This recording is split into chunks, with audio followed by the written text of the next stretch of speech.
महाराज जी, मैं इतना कार्य करती हूं नहीं।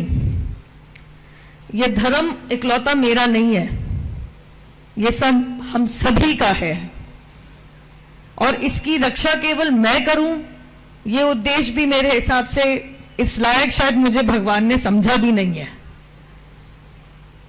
परंतु सनातनियों के लिए, हिंदुओं के लिए और कोई देश भी नहीं है, यह सत्य हम सबको भी पता है।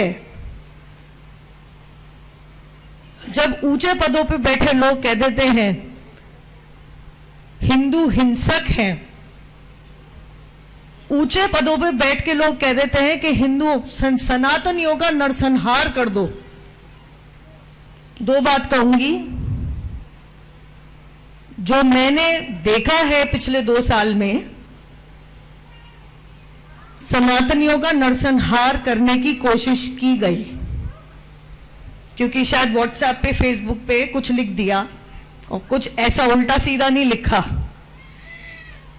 और अगर हिंदू हिंसक होता तो एक हिंदू सनातनी बेटी को इस सुरक्षा घेरे में अपने ही देश में अपनी आजादी गंवा के रहने की नौबत नहीं आती।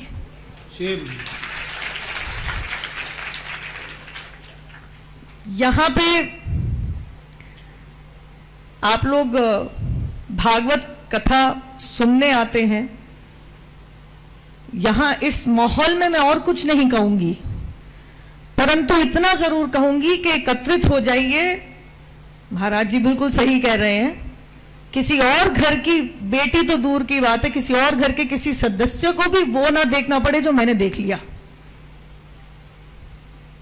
और जब तक मेरी सांस है, मैं आप सभी के घर की एक बेटी, बेटा, आप कुछ मान लीजिए, मैं उसी के लिए, आपके लिए खड़ी रहूंगी, अपनी आवाज उठाती रहूंगी।